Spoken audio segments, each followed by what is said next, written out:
ရှင်အစဂေါနသည်ပကံပြည်နရသူမင်းလက်ထက်တွင်ထွက်ရက်ပေါက်ခဲ့သောအကိရပညာရှင်တဦးဖြစ်သည်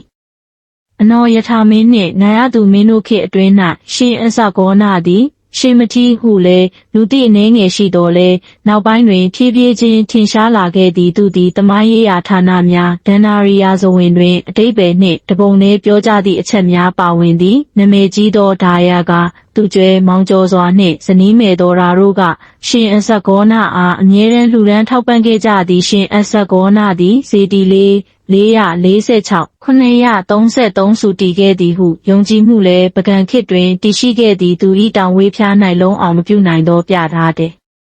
လုံးကိုဇာတိနံမီအကိရပြထားဟုခေါ်ကြသည်သူသည်ကြေးရည်ခဲရည်စသည်တို့ကိုငွေလိုက်သောအခါရွှေတုံးရွှေခဲသို့ဖြစ်လာသည်ဟုလည်းဒဏ္ဍာရီရှိသည့်ပကံအာနန္ဒာတို့မင်းနဲ့သူကြေးရွာလမ်းဘေးတွင်ရှင်အဆက်ဂေါနဖျားတည်ရှိသည်ကျောက်စာမှတ်တမ်းအရကြစွာမင်းလက်ထက်ကရာဇတင်ကြံအမတ်ကြီးနှင့်ဇနီးတို့ကတည်ထားသည့်ပကံဒေသတဝိုက်ရှိနယံပန်းကြီးနှင့်နယံစာများတွင်ရှင်အဆက်ဂေါနဖျားသည်နာမည်တက်ထားခြင်းတွေ့နိုင်သည်ပကံရာဇဝင်နှင့်အဓိပတိကုံမြင့်များကတခါတရံအငင်းပွားမှုရှိပြီးသမိုင်းပညာရှင်များအနေနဲ့သုတေသနလုပ်ကြသည်ရှင်အဆက်ဂေါနသည်ပကံခေတ်၏တရားပညာရှင်အဖြစ်ထင်ရှားသည့်အပြင်ကျောင်းဒါယကာမများအပေါ်တက်ရောက်မှုရှိသည့်ပကံပညာတတ်တစ်ပါးလည်းဖြစ်သည်ရှင်အဆက်ဂေါနသည်ပကံနိုင်ငံအတွင်းထင်ရှားကျော်ကြားသောပညာရှင်တဦးဖြစ်သည်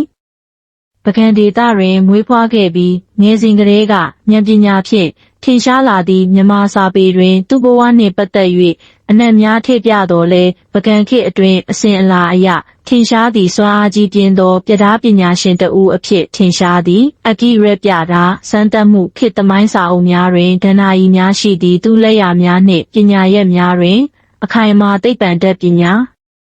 နှင့်ပြန်လည်ဝေငှသည့်ဒဏ္ဍာရီများတွင်ရှင်အစဂေါနသည်ရွှေမိုးပြီးခေါ်ပြထားပြုလုပ်နိုင်သည့်အံ့ဩဖွယ်ပညာရှင်တဦးဟုယုံကြည်ကြသည့်ပကံရှိဗိမာန်ဖျားတော်များများတွင်သူ့အမည်နှင့်တည်သောကျောက်စာမှတ်တမ်းများတွေ့နိုင်သည့်မူလဘူကံရာဇဝင်များအရမွေးဖွားရာနှင့်သေဆုံးရာကိုအတိအကျဖော်ပြထားခြင်းမရှိတော့လဲပကံခေတ်တွင်အကျော်ကြားဆုံးပညာရှင်တဦးအနေဖြင့်သမိုင်းထဲတွင်တည်ရှိသည့်ရှင်အစဂေါန၏ဘဝသည်ပြည့်ပြည့်တန်ရှင်းမှုဉာဏ်ပညာသမိုင်းမှတ်တမ်းများမှာထင်ရှားကျော်ကြားသည်